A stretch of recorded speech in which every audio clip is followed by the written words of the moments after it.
Hello and welcome back to the SuperCoach Experience podcast. I'm your host, Brandon Savage, the coach of the Savage Turbos. NRL is just around the corner, and I'm joined today by the 2021 champion, Timmy Moody. How are you? Good, bro. I like the sort of like little cadence that was going on in your voice there. I didn't know where it was going to go next, but I was excited for it. You're like, is he up or is he going to go down?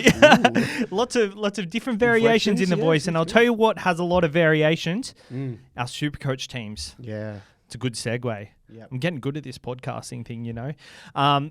Today, we're going to talk about the fullbacks, and what a topic to talk about, because I think we've saved the best for last, to be honest. But it's also going to be, I wouldn't say one of the shorter ones, but a lot less players jammed in, so a lot more time for us to kind of dissect things. Firstly, has your team changed much since our last podcast? No, it hasn't.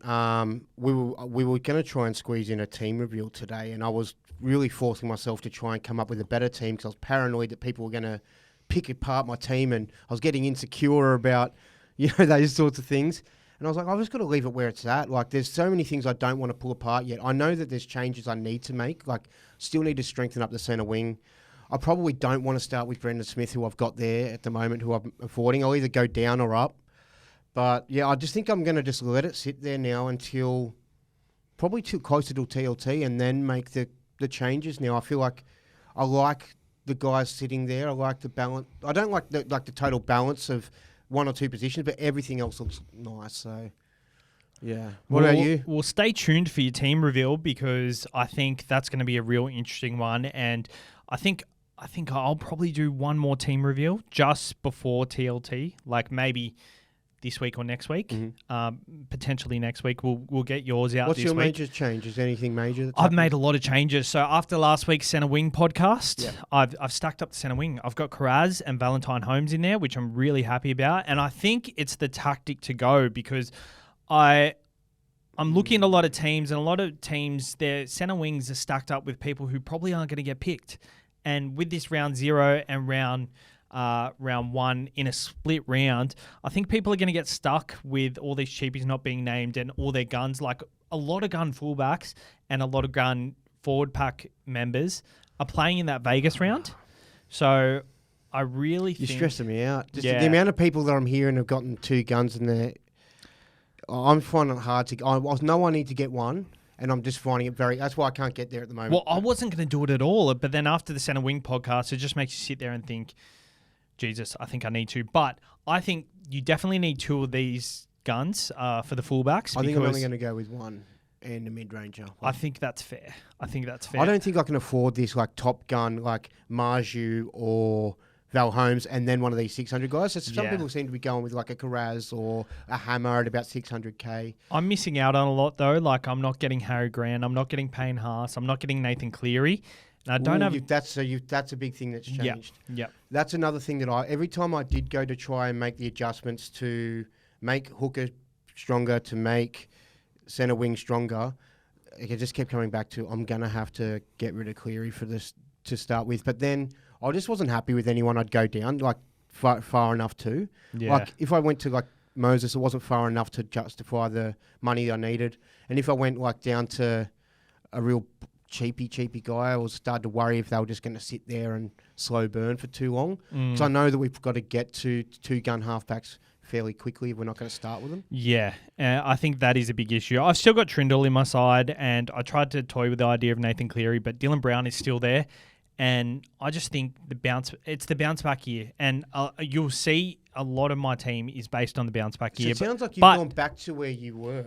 Yeah, because you kind of got rid of Dylan Brown, brought in Cleary, and now you've changed that around. You had Trindle to start with as well, and then also what else I did is I had Jaden Campbell. I've downgraded him to Kyle Flanagan. I'm pretty keen on Kyle Flanagan. Yeah, I've got Kyle Flanagan as my backup 5'8", but I've got Jaden Campbell as my starting, and I know he's in doubt. And I've also, that's why I changed him, because he was in doubt. And then I've also downgraded Cameron Murray to one of the mid-rangers. I've also downgraded Idham Saleh on my bench, who was potentially not even playing. He was just going to cover Tom Flegler for round 1, for round 2 or 3 when Tom Flegler's out. I've now downgraded him to Xavier Willison. So all my bench players who won't be in my starting 17, I've just made sure that I'm not spending too much on that, but I've also got a bit of value there, and I've boosted up my starting side with my centre wings. So all that cash has gone to the centre wings, and I haven't compromised value in the second row because I've picked up. I didn't have Piakora, so I've got Piakora now. I didn't have. I've got Sean Bloor at the moment, and there's also Kai Pearce-Paul, Morgan Smithies. There's also Dylan Egan, who could potentially get named for the St. George Illawarra Dragons. So there's a lot of value in the second row, and I think starting with the gun second row is probably... It's too hard to do it this year, in my opinion, and I think you're missing out on too much value. But firstly, if you want to win a SuperCoach Championship ring, there are much more prizes on offer depending on what sponsors we can get on board and all that sort of stuff. Join our overall group, which is 281645. I'll have it up on the screen here throughout the episode. This side, go up to your left, point left. Or will I have it on that side? I might have it on this side. Or on this side. Yeah, because that side for you is like more blank. Anyway, so 281645. 281645. There's 528 people in the group. Let's get up to 1,000. Our YouTube hit 1,700 this morning, so that was our goal for the week. I'm not going to do any more mid-season preseason goals. We're just hoping for 2K by round 1. Yeah, let's not be too focused on the numbers. No, if we play good footy, we'll get selected for Origin and that sort of stuff. So. That's it. But I think I'm just making people aware that we want people to subscribe. If you're watching and you're not subscribed, it really helps the show out. Before we go on to fullbacks, I know it's been a long talk. 7 minutes. Feels like longer. Sunday, March 3rd, SuperCoach and the Daily Telegraph, which are pretty much the same thing, are hosting a non-Vegas party in the Star City Casino in Sydney. It's now called the Star now. It's not the Star City Casino. They're hosting drinks, food, and an expert panel. Expert panel. Yep. Which we may or may not be a part of. I'm pretty sure we are, but we don't know how these things are planning out exactly. There is 500 tickets available. First in, best dressed. You got to be signed up for SuperCoach and use your SuperCoach email to sign up. We'll put the link in the description. If you want to come, please apply, and we want to have a chat to you on the day. We're going to be buzzing. We're going to have few drinks up our sleeve and buzzing that footy's back. He said we'll be buzzing. We'll have a few. What are we going to have up our sleeve here? Yeah. Yeah. And I'm sure there'll be a lot of SuperCoach chat going on because the first game, Manly versus the Rabbitohs, if that isn't high scoring, I think that's going to make a lot of us reconsider our sides. If it's really high scoring, we're all going to be like, hey, we need bloody Reece Walsh in the next game or something like that. Interesting one. It could go one of two ways. I think we definitely got to play eyes up that day and just get the vibe, but not look too far into it. But the fullbacks are going to be a massive talking point that day, and that's what we're talking about today. And what we're going to do, we've picked out the top 13 fullbacks who are relevant, and we've pretty much got to have an argument for or against them. We've assigned each player for me or Timmy to have an argument for or against. So it's pretty much going to be the fullback debate. I'm excited to get into this one, and we're going to kick it off with Kalen Ponga at 892,800. Timmy, do you want to kick it off? Sure. So arguments for. No buy until round 12. He averaged 87.4 last season, which is his highest average ever. From round 13, where he moved to fullback, he averaged 105.25. So that's genuinely where we're getting him at. So maybe that's where we're closer to expecting his average. Draw is pretty good. Not playing Penrith to round 15. He's got Canberra round 1. He averages 98 against them. High score against them is 159, and his last score is 122. Take all of those scores. I won't go through all the averages and all of that and to bore everyone, but he's got the Cowboys, the Storm, the Wars, the Dragons, and the Roosters. So it's a little bit of a mixed draw. Dragons and the Raiders are, really nice, attractive games for him, I think. But from what we've seen of him last year, he's in everything.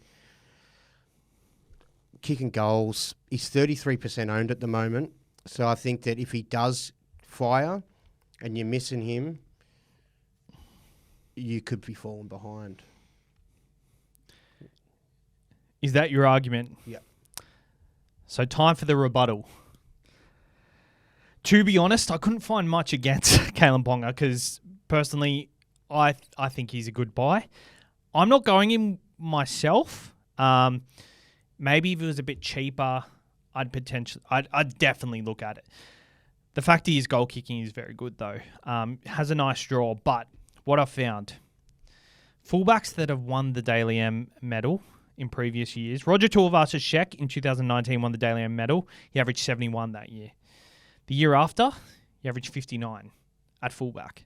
Tommy Turbo in 2021 averaged 143. Now, I understand this is an outlier year, but the next year he went on to average 61. And we know injury affected, blah, blah, blah. I just think these fullbacks, they're the hunted. Once they win this Daily M medal, that's the game plan. Shut down Ponga. And we've seen it with Penrith from year to year. They start really slow because every team just wants to get one up on them. And because they absolutely humiliated them the year before, they want to make sure while they're fit, while they're firing, while the defense is clicking, while hope is high, that they shut down the player who scares them the most. And I think this is going to be the case with Kalen Ponga. And yes, he has a nice good draw early on, but the good draw early on, I think that works against him because team and defenses, they've got lots of hope and their defensive systems, they haven't shown many cracks. And this is when defenses are at their best. We know round one, there's barely any hundreds. It's always like the Ravalawas of the world who get hundreds on round one, the ones you don't expect. All these high-profile players don't score massive in round one. I remember last year, I captained Cameron Murray in round one. And I was happy with that because he scored 84. Because all the other players, Nathan Cleary, 53. Nicho Hines didn't even play that year. Tommy Turbo did ton up last year, but getting an 84, I was stoked with because a lot of people were kind of off Tommy, just making sure. But that's my point. I think he's going to be the hunter now, and what his draw does toughen up a bit. I think that's when... Well, I don't think it does. After those 6 games, it starts to get easier. He then has round 7, the Dogs, round 8, the Finns, round 9, Wars, round 10, Tigers, round 11, Titans, and then a bye, then round 13, the Dogs. So there's like a run of like, out of those 1, 2, 3, 4, 5, 6, the only game that's kind of hard is the Wars and maybe the Finns if they're playing defensive footy. Yep. But there's a lot of nice games there, so... I think people will want to be getting him if he is killing it. Yes. And as I said at the start, I think I see more reasons for him than against. You were assigned to have to find something. I've also got one. Yeah, exactly. I've also got one more point. In the last 3 years, in the first 10 rounds, he scored... No, 6 rounds, sorry. In the last 3 years, in the first 6 rounds, he scored no higher than 66. That being said, he looks bloody shredded at the moment. Yeah, he's coming off the back of a career. And I just see the momentum still flowing. And it's funny because I know I'm supposed to be talking against him. I tried to look into Daily M winners of the past. You could have brought up also head knocks. Head knocks, but that's the obvious one. Yeah. Price, $8.92. The fullback I'm going with is much less expensive. I tried to look into the past Daily M winners of Nicho Hines and who won it last year? Bloody... Kalen. Kalen, there you go. Yeah.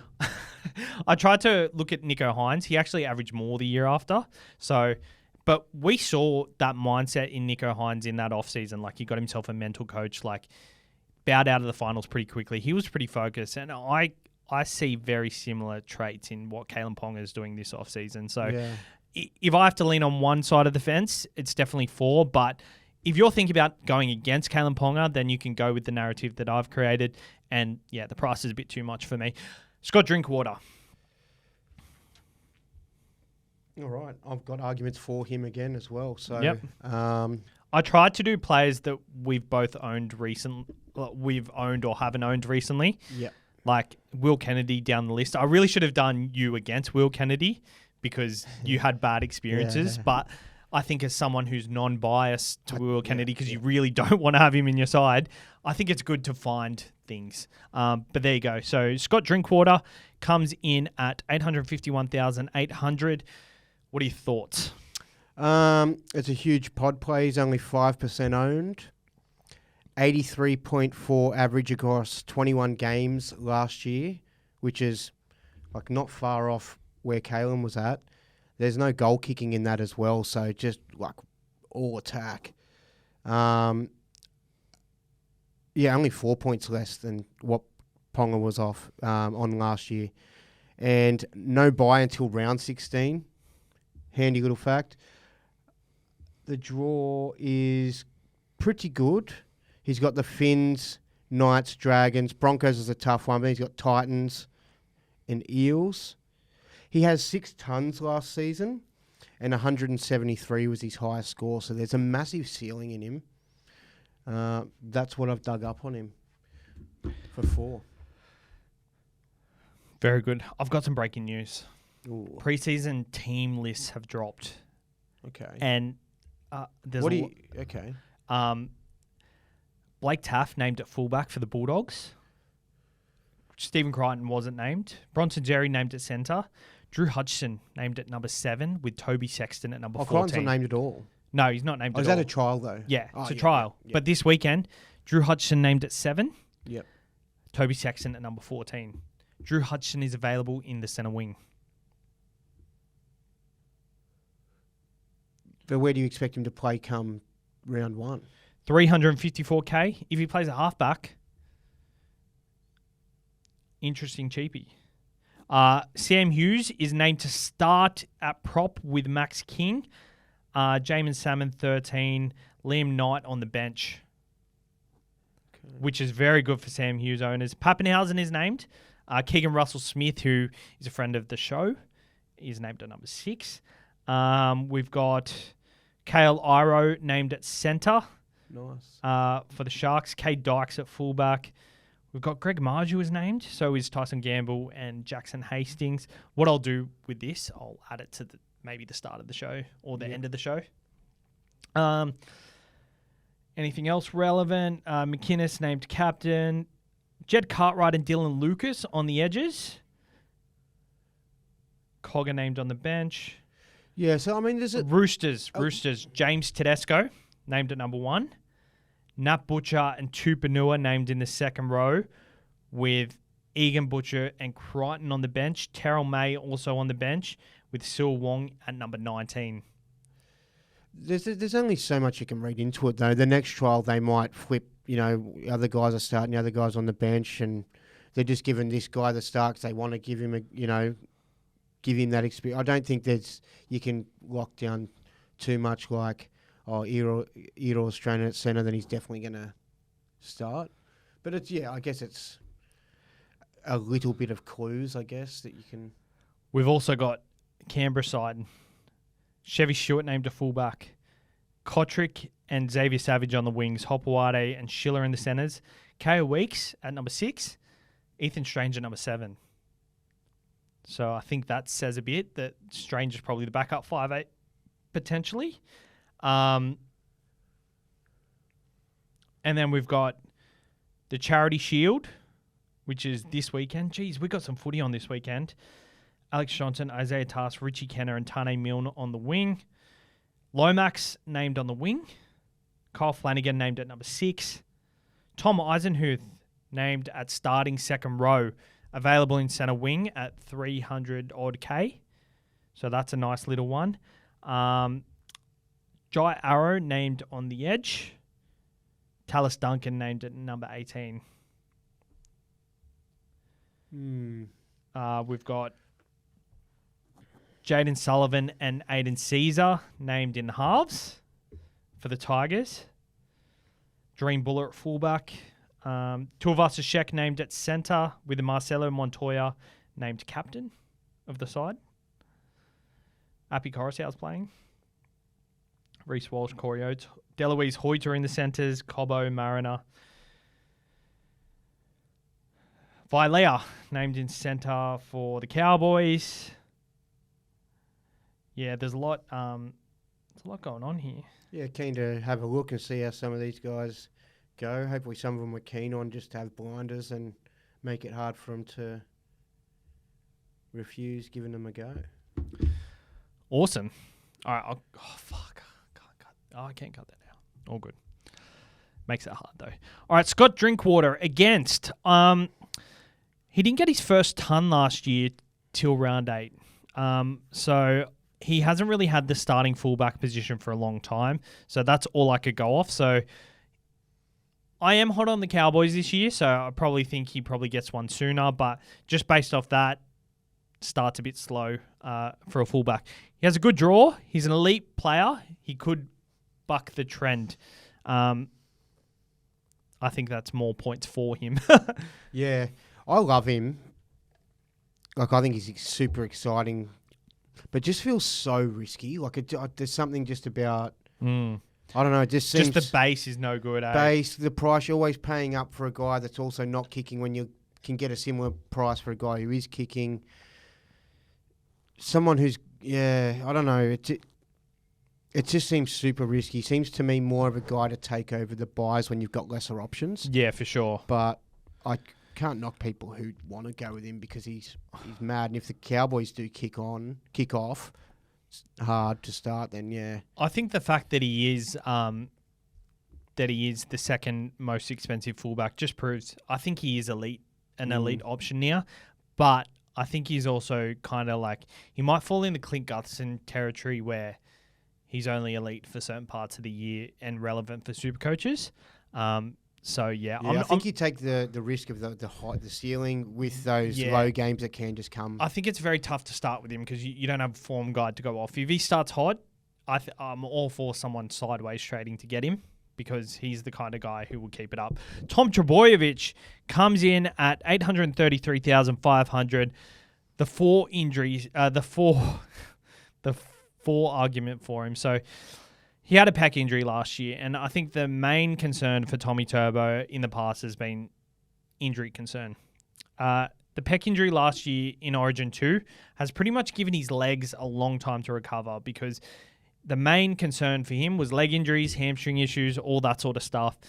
And I think the fact that he's had all this time to recover with his legs could only do him well. Like, it's a pec injury he's recovering from. So he hasn't had a leg injury in over a year now. Everything's in place for him to have a big season. Tricky draw until round 3, but then he plays Para, Dragons, Penrith, Warriors, Titans, Para, Raiders, Dolphins. So after round 3, his draw just lights up magnificent. Except the second team you said was Panthers. It was the Panthers. But yeah. I think you take that considering the draw, and if he looks like he's at full flight, then half of these teams he could easily go 150 plus against. Yeah, he seems like just confidence guy. When he's confident in his body and not second guessing injury or causing injury, he just opens cans of whoops asses. So he sort of looked like he was getting his last few games last year. He was getting right into that sort of form, 126, 165. These last 2 games of the season. So for sure. Okay, I actually listened to Mikey and Jake's podcast. If you haven't listened to it, that'll be uploaded every Thursday in the preseason. They actually talked themselves into getting Tommy and Jackson Paulo on the wing, because obviously Jackson Paulo will be fed by Tommy. I'm not as high on. I think Manly going to do well, but I don't think Tommy's going to absolutely kill it until that easy draw comes along. But still, regardless, you can't go against that. But what are you against? Okay, against arguments. He had a massive year in 2021 where he played 15 games over 25 rounds. But even in that season, he missed 10 regular season games. Last year, he only played 11 games. In 2022, he only played 7 games. In 2020, he only played 7 games. So, obviously, you touched on the injury is an issue for him. It seems like he just got, if it's not his legs, there's something else that keeps him out of. Starting with him means if he does have that injury, pull up an injury, you could cop a 0 early on as well and cop that. But I guess anyone can get injured, but he's more prone to it, obviously. Of the 11 games last year, his scores include 58 against the Bunnies. Don't really want that at that price. 26 against the Panthers at 833. No thanks. 833k.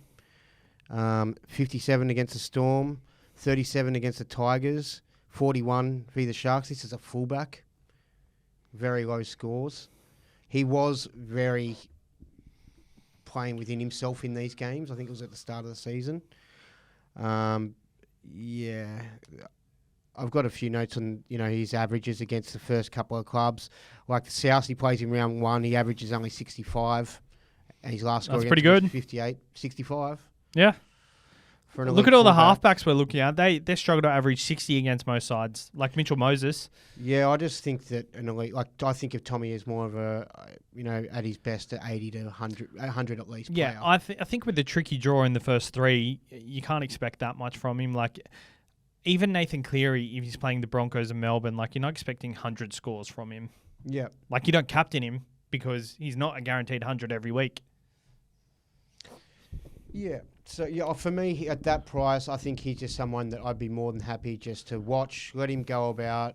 If he's looking unstoppable. Yep, for sure. No worries, bring him in. All right, Reece Walsh, 813,000, breakout year last year, elite talent for the Broncos. Yeah, so I've got the arguments for. You were just helping me with that, just sort of talking him up. Thank you. He is a gun. Averaged 97.6 in 2023. Last year, he started the season with scores of 105 against the Cows in round 1, then 95 against the Dragons, then 84 against the Finns, then 99 against the Tigers, 86 v the Raiders, 101 v the Titans. So it's 1, 2, 3, 4, 5, 6 games, pretty much all hundreds, or a little bit off. So that's to start a season, very elite. He played 19 games and 11 scores were over 80. That's nice. He's probably only going to get better, I think, because last year he was just in a new side, doing good things. He now knows he's the man. The continuity is a lot better. Yeah. Needs to be... He needs to be... Yeah, this is another good point. He actually needs to be at his absolute best to keep that Origin jersey. Kalen Ponga is banging on the door.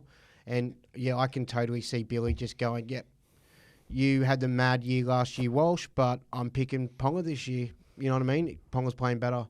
So he needs to be undeniable to keep that spot, I think. So I expect a big year from him. He's 11% owned. The draws kind of put me off. I was very keen on probably starting with him and Ponga pre-season before Team Picker was available. That's what I had penciled in. But, yeah, I'm just going to watch him go around and probably someone I want to get in at some point. Roosters, Rabbitohs, Penrith are his first 3. Very tricky draw. It can't get much trickier than that. I think with the Broncos, they're coming off heartbreak at the end of the year. Yes, they could come back better, but I really think that they're going to start slow. And I think they're potentially going to fall out of the 4. I could be wrong. I think their squad is elite, so I guess we'll see that. But firstly, his rig looks bad. Like, he looks like he's got a bit of a muffin top on him. He's gone to Latrell's farm and been eaten. It's fine. Like, a lot of these players can flourish not having the perfect bodies, but I think the body is, with him, he's unproven. Like, we don't know if he performs when he's really fit-looking body or whether he's mentally...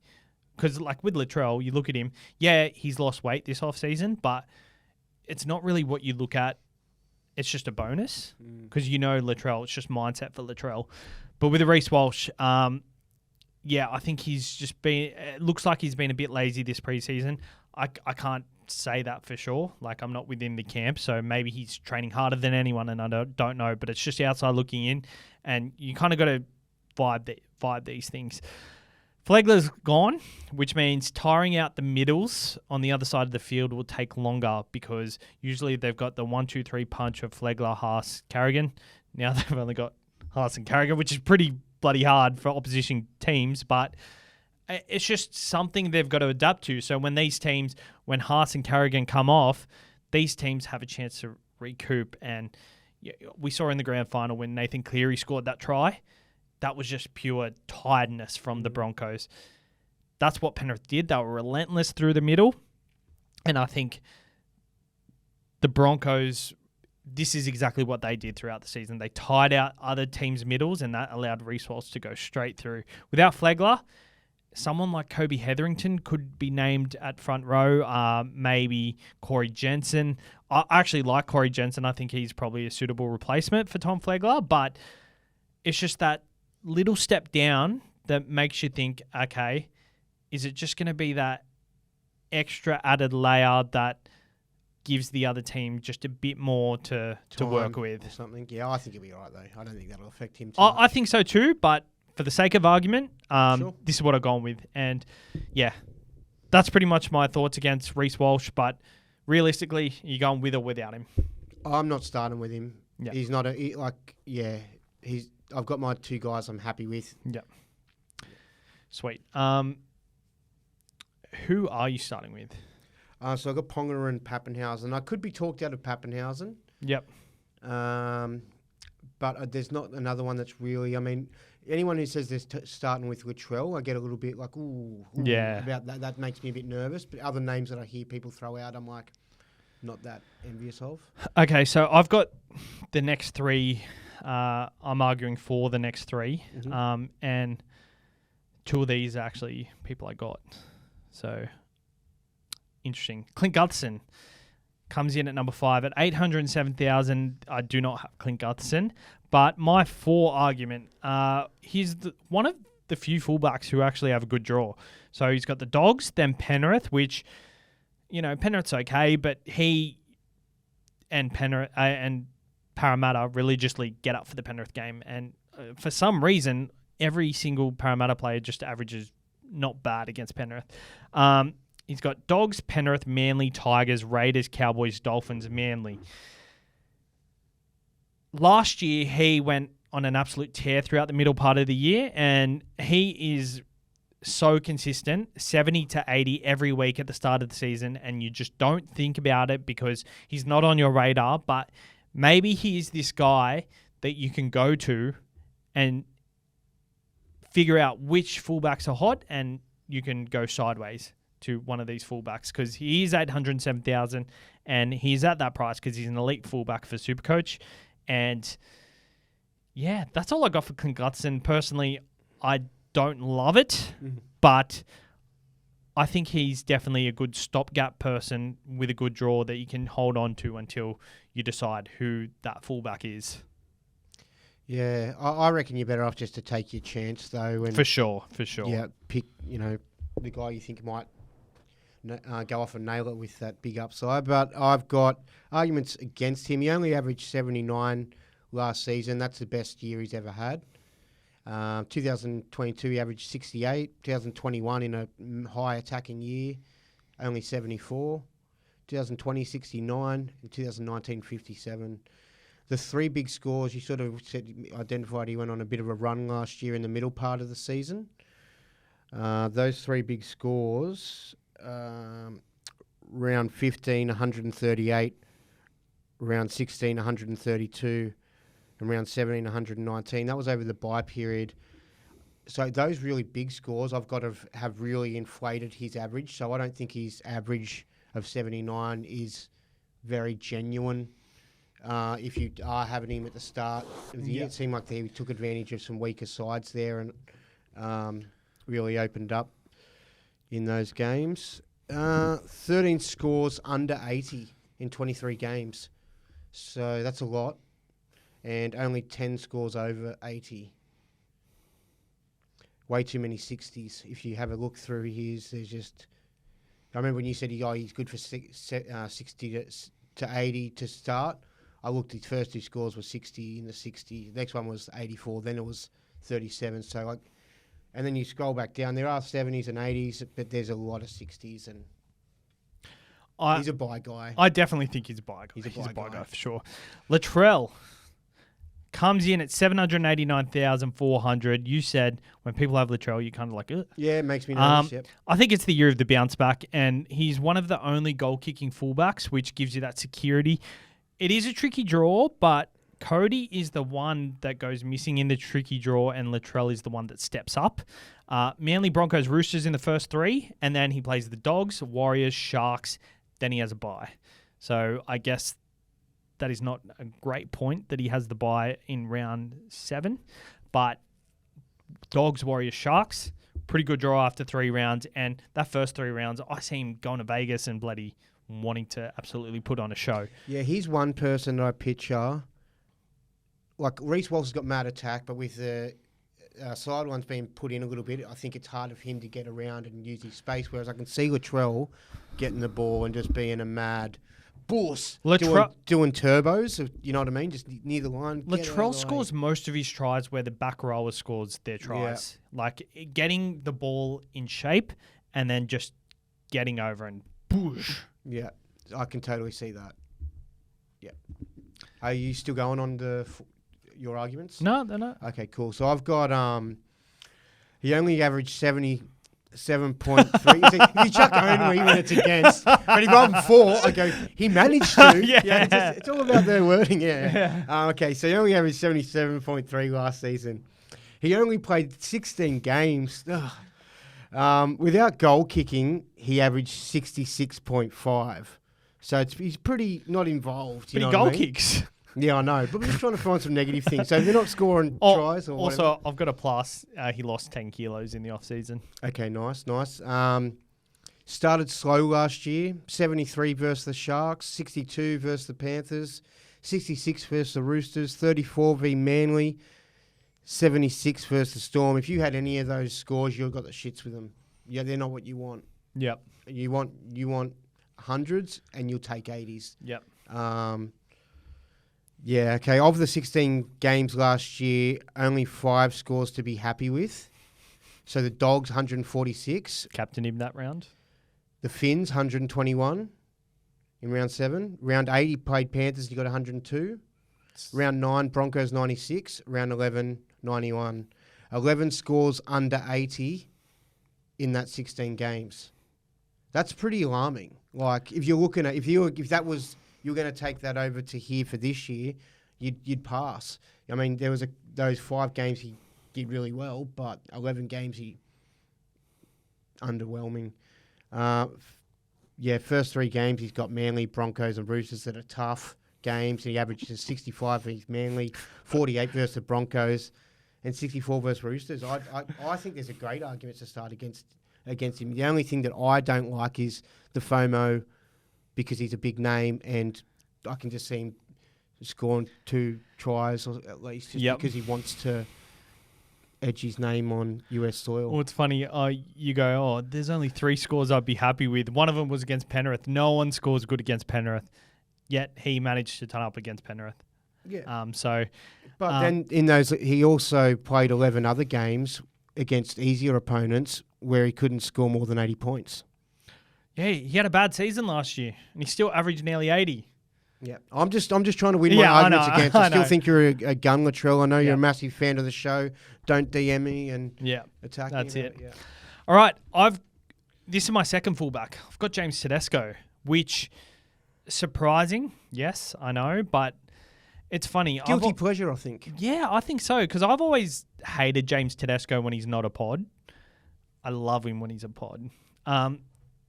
So the fact he's so lowly owned, I love. He's $200K cheaper than the premium options that are available with the same output, the same attacking opportunities. So in the off-seasons in previous years, 2020 leading into 2021, he had Origin at the end of the year. 2022 into 2023, he had the World Cup. This year, he did have the international kind of tour straight after the grand final, but 1, he didn't play deep into the finals, and 2, that tour actually finished quite early compared to all these other tournaments. He's also had World Club challenges to go to and train for in the back end of the seasons, and to be honest, every preseason he hasn't quite looked too fit. Can I add one? I'm not meant to be helping you argue your case, but I think I heard or read or something about him working on his speed. That he didn't realise he lost a little bit of that's speed. actually my next point. So he's working with Roger Fabry, who is a sprint coach, and I don't think he really the speed wasn't an issue for him. I think the little half an inch that he lost was like when he sort of tried to get around, but he didn't this time. Well, maybe because the tackle busting wasn't effective. Yeah, the good thing about him was always he could get through that line. He's not getting through because of that extra just speedy loss, and the fact he's looking fit too. Every preseason, I've kind of looked at him and been like, he doesn't look 100% fit.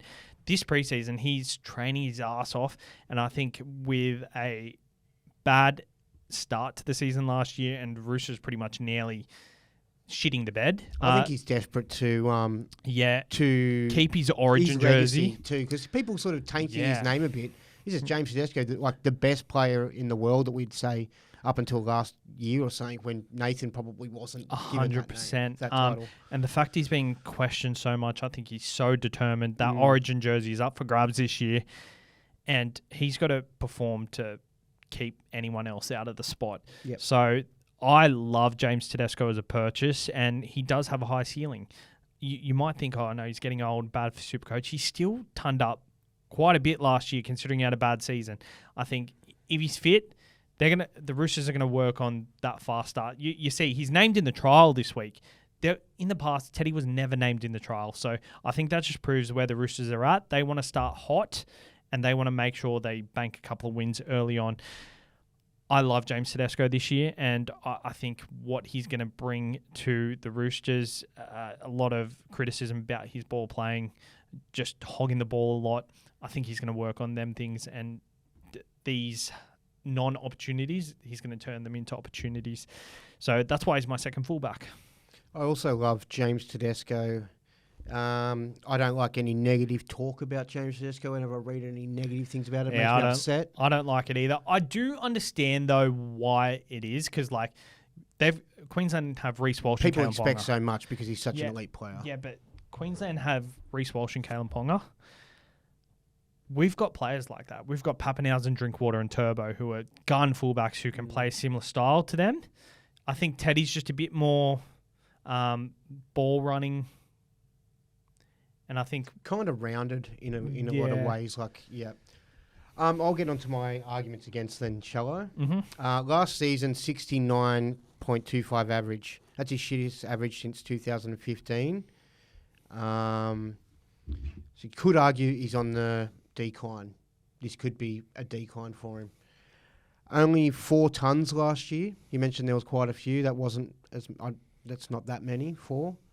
14 scores under 80 in 20 games last year. So that's only 6 scores over 80. That's real bad, James Tedesco. Jesus. Notably shit scores in 80-minute games include 42 against the Sharks, 57 v the Wars, not that bad, 29 v Panthers, 32 versus the Raiders, 34 versus the Broncos. That's just unheard of scores for like a fullback. You cop them from Sloans and stuff like that, but an elite fullback, very rare. Roosters have underwhelmed and also started slow the last few years, so that might be just a thing of theirs. That's what I got against him. Personally, though, if I'm taking off my arguments for and against Hat, I'm a bit on the neutral about him. I'm not necessarily like, I think he's going to have a mad season. I don't think he's going to have a real shit one either. But I am a little cautious of those lower scores, and I'm really more... I just need to see the Roosters playing good footy. I think if they're playing good footy, he will then reap the benefits of that. So they should be playing good footy. Got a bloody good side. So let's see what happens with him, eh? Yeah, for sure. I think he's probably... On this list, besides Pappenhausen, I think he's probably the lowest on this list that you would consider. But we move on. Dylan Edwards, 705,000. Yep. Timmy. Dylan Edwards, arguments 4. So I struggle with this one. Panthers fan, and I sort of messaged Savs. I'm like, I don't know, I feel like a dickhead trying to find arguments. He's a great footy player, and I find many arguments to have him in my NRL football side. But for SuperCoach, at a normal time of the season when there's all these other options, it's hard. Maybe over the buys, I think you could create better arguments. My first dot point is that I don't have much. My second dot point is he averaged 69 last year. It was his best SuperCoach year. So maybe attack. What are you shaking your head at me, saying he's not? It was his best SuperCoach. Oh, no, I'm shaking because I'm like... Oh, okay. You didn't even notice. Like, no one even noticed. I had him late last year, and I was actually quite pleased with some of his scores, but I wasn't, like, over the top excited. So attack averages jumped up quite a bit. So I just want to look at his averages. 2021, 56. 2022, 66. 2023, 69. So maybe attack is coming into it. I've even looked into his attack stats. In 21, it was 26 points per game. In 2022, it was 32.95. And now in 2023, he's jumped up to 37. So I think now that he's really... As players knows leave. his role. Yeah, and exactly, he has more of a role. And now that he's just got his defensive, organising fullback role down pat, I think he's been able to introduce a bit more attack. So maybe if we are arguing, maybe there is more attack to come from him. And he's in the best side. Yeah. So, all he needs really is just to get a good run on and be the recipient of that tip-on or the last touch. I think just like Gutho, Edwards is a buy guy. Yeah. My argument, he's hook them up together if they're both. Yeah. My argument is he's priced at value. You didn't get my gay joke, did you? No. It was a gay joke. They're both buy. He's priced at value, so we're looking at someone who can score points for us. We don't care about the price if they're going to score the good points for us. If that's not the case, then we want value, and there is neither here with Dylan Edwards. Tricky draw once again. Once again, they're the hunted, so teams will be up. Penrith attack is slow early because teams are after them. Round 6 is where it opens up for them, so that's all I got against. C&K, 682,500. I've just got consistency. I looked at his scores last year. He had 2 tons. One of them was 145. One of them was 102. That's not really a 4 for him because you want to see more than that, but it was still very consistent. And the fact that he still averaged 70, not relying on them big tons to boost up that average. And it was a mad buy last year because when people bought him, he was cheap as shit. And centre wing. He was good to start with, but I haven't got much less else. relevant, I think, this year, just because of the fact that you'll have to wait in a drop in price, and if he does drop that much in price, he's probably not scoring that well, so it might be hard to justify the purchase. But arguments against. I've got only 2 tons in the 20 games, which you mentioned. Only 7 games over 80 in 20 games, so that's very few. He and his side had a hell of a year last year, but he only managed to still average 66.8 as a fullback. It's not amazing by any means for SuperCoach. Last year's average of 66.8 is by far his best year. Prior to that, it was like 54.4, which is 12 points less. So that was a career year for him, and I can't see it going too much better than what it was. He had a really good year. It's my last note. Didn't get his average up to of 60 up until round 14. So it was quite of a slower start till he got a bigger score, and then that got him up over that average. Yeah, for sure. Let's move on to Will Kennedy. Yeah, I actually, to be fair, once we got to this point, I was like, are we beating a dead horse now that we've still gone through these? Yeah, I thought so, but I see more positives in Will Kennedy than I see negatives, to be honest. Yeah. Same. Yeah, well, you go. I first, because I've got the arguments for, I wanted to thank Sabs for, haunting me of last season and why I did so shit. It was probably mostly this Will Kennedy trade. Will Kennedy versus Clint Gutherson. Yeah, when I brought him in, Gutherson just was getting big tons. We just talked about him before he got those 3 big hundreds. And I think over that period, Kennedy, his biggest score was like a 78 against when Gutho got like a 130 or something like that. So, and then there was other low scores, so it sucked. He's only 1% owned. So taking out the games he played, taking out the game he played 6 minutes, he scored over 65 10 times out of 18 games. That's pretty good. Mm-hmm. Tigers are an attack. Oh, sorry. The Sharks are attack-minded side. Yeah. 66 is what he averaged last year. Notable scores, which I received none of these except for one of them, I think. But then when I compared that to what Gutho got at that time, it made mine feel shit. But there's some big scores last year. When you're going over some of these other guys, we're struggling that were a bit more priced up. Because Kennedy did have some injury-affected games and some lower scores there, his average is maybe not a true reflection. So round 1, 70 against South. Round 2, 106 v Para. Round 5, 96 v the Wars. Round 8, 99 v the Dogs. Sorry, I got the rounds mixed up. But round 9, 74 versus the Cows. 98 versus the Knights. 78 versus the Broncos. 75 versus the Dragons. And 111 versus Manly. Like, they're all mad scores. Can I just say, I think you're focusing on the wrong thing here. You're focusing on last season, and Will Kennedy's a small guy. Once he gets banged up a bit, later in the season is bad for him. Whereas these other players kind of rely on later in the season for defenses to open up because they're just like, they're a bit bigger. They might be banged up a bit, but they're so fit. Will Kennedy's a bit smaller, a bit skinnier. We saw last year, you mentioned the start of the season, 70, 106, 55, 51, 96 in the first 5 rounds. In 2022, and can I just say this, we always kind of write off Will Kennedy very early in preseason because we're just like, nah, he only averaged this last year. But historically, in 2022, 54, 87, 58, 52, 93, 62, 62. Too many 50s, 60s. One nice 90. Pretty good. But then in 2021, 77, 65, 44, 123, 69, 64.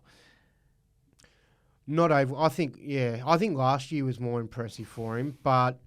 last year was impressive, but... You'll take those 64s you're mentioning and all that sort of stuff. That's just kind of where he's valued at. But there was no real low scores. I also think there's not many big tons for these gun fullbacks early on in the season. I think we're setting our expectations way too high. And someone like Will Kennedy, who is not a household name, they're going to be like, Nico Hines, shut down Nico Hines. Nico Hines passes the ball out the back to Will Kennedy, and Will Kennedy reaps the rewards from them. That's why I was so hot on him last year. And I was as well the year before. I loved him the year before. But I think he's a start of the year specialist, and the Sharks have a pretty good draw once again. Yeah, you could start, like, say, for instance, if I wasn't, like, Pappenhausen wasn't looking fully available, there was a bit of doubt about minutes. Maybe they said... that Farlongo was going to spell him in the early rounds for 20 minutes or something like that.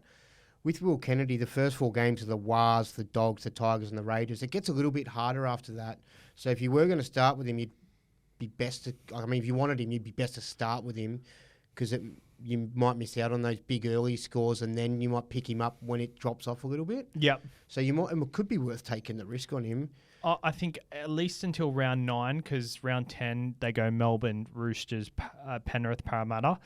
But like Souths and the Cowboys in round 6 and 7, he has a high score of 123 against the Cowboys. Like pretty good first 9 rounds, and for that price at fullback. The only reason I would start with him is if like the balance in my side now, where when TLT is available and everything, we know what we're doing in other positions.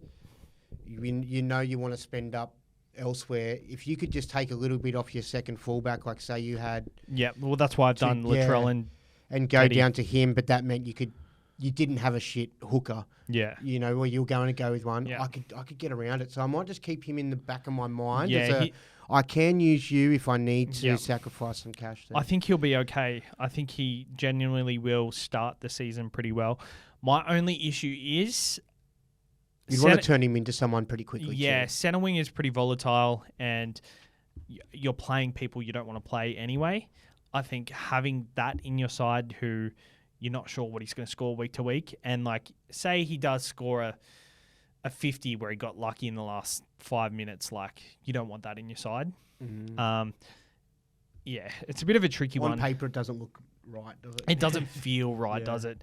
Ryan Pappenhausen, kick it away. Yeah, arguments for. All right. So he averages 85.3 at fullback over his career. He averaged 90.33 in 2022. The price is nice, like 645K. There are 10 other fullbacks, starting fullbacks that are more expensive than Ryan Pappenhausen. So pretty good thing if you're just looking at it from that perspective. He's 22% owned for good reason, I think. He is a bit of a risky pick. There is the doubt of, maybe he does pull up with it. But they've got that with nearly every fullback. You got Turbo, you got Ponga. There's a lot of injury-prone sort of fullbacks or, guys we have question marks. So at that price, I don't think there's as much risk with it. What have we got here? Okay, so I won't read out his averages against the clubs. I didn't want to write them all down and waste my time doing that, but I wanted to make note of that. So let me just bring that up. Pretty tricky draw. Penrith round 1. May not goal kick.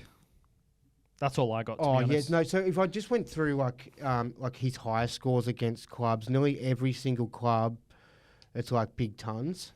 Yep. He's got them in him.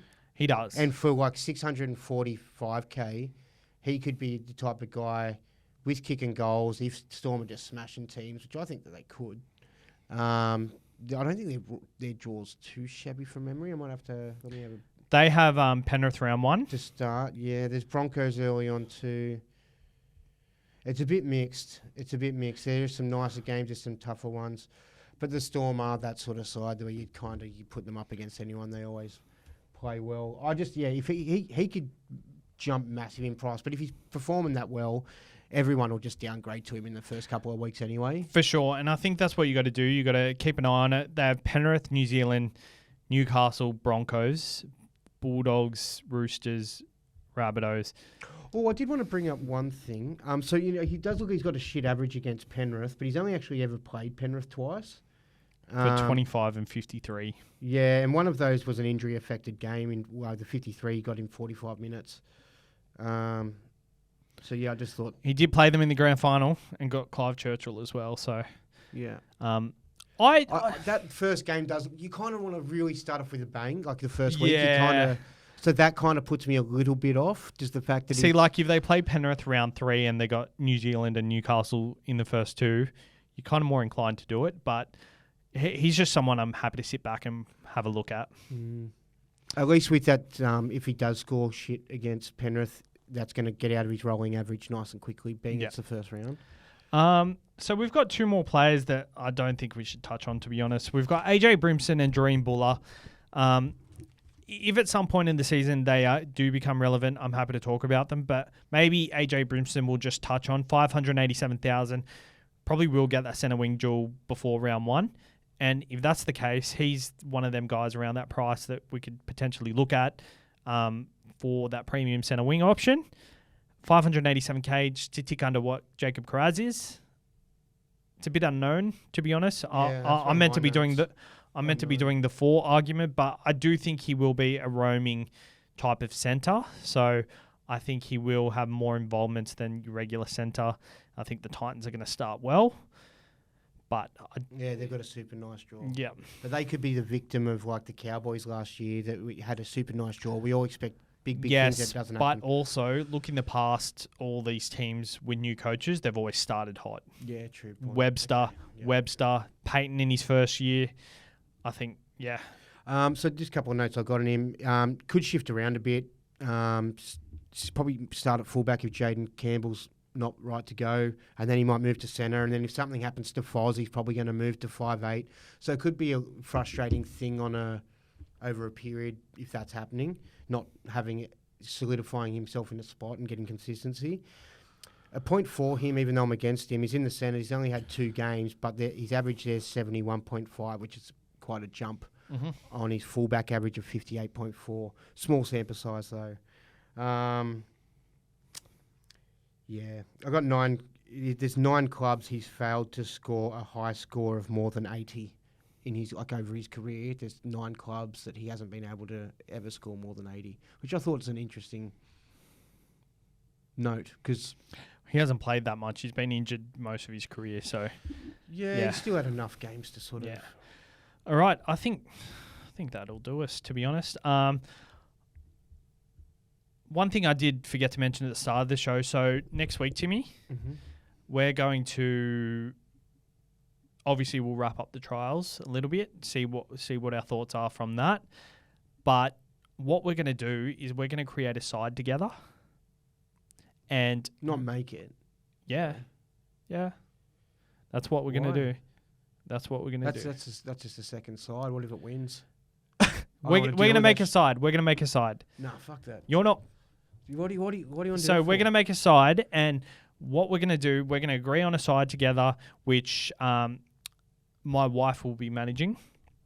And what we're going to do, we're going to agree on a side, and week to week, the best bold prediction of the week in our comment section on Instagram is going to be the master of what trades we do for the following week. So before each episode, we'll get the trades off each person. So when you get a good comment on your bold prediction and you get it right, you'll get to choose what our trades are the next week. So it'll be pretty much a community side, community traded side. You can say no trades if you think we need to hold trades. I think it's going to be a nice little fun thing to follow throughout the year and just see how, the community goes with that sort of stuff. And what if it wins? Like, where's the money go? If it's going to give it to the community, we're going to give it to your wife. Community. I don't know. We give it to second. We give it to second. We forbid. We give in to the fact that we can't win in that account. But it'll be under my wife. I don't know. There's something about it that sort of sits unwell with me. Stop being a bitch. Every single podcast is doing a consensus team at the moment. And I know we're in the premiership business. I know we are, both of us. We want to win. Yeah, I don't want this bloody hypothetical. Like, well, leave in the comments if you want us to do this, because if Timmy is outvoted, I'll have to just take some strong carrots and do it then, won't I? But we'll see. We'll chat about it, but that's definitely. I think it also like we should be focused on our own side, not one. Yeah, we should be. But this is what we're doing this year, so. Okay. You know what you do. You're very conservative. I am a little conservative. I don't like it, but I also do like it. It is who you are. But you're also not conservative. I don't have to speak to the fucking HR department again. You're going to have to give me another fucking apology next week. They told me, mate. They said if you fucking even go anywhere near that sort of shit, mate, they said just tell them. Oh, geez, another email to HR. Yeah, it sucks because you are the HR department. That'll be like the 9th HR email. I'm getting emails all day off Timmy. Hey, HR. That'll happen next week. As well as Timmy's team reveal, and we'll do my team reveal maybe following after. But our NRL show, as you can see in the background, we just recorded that. So we've left that up to let you know that we've got our NRL show out on Wednesdays at 4 p.m. So make sure to tune in for that. And then we've also got Mikey and Jake's show on Thursdays at also 4 p.m. So tune in for that. A lot of content coming your way, and less than 3 weeks to go. Yeah. Let's go. All right. Cheers for tuning in, and we'll see you next week.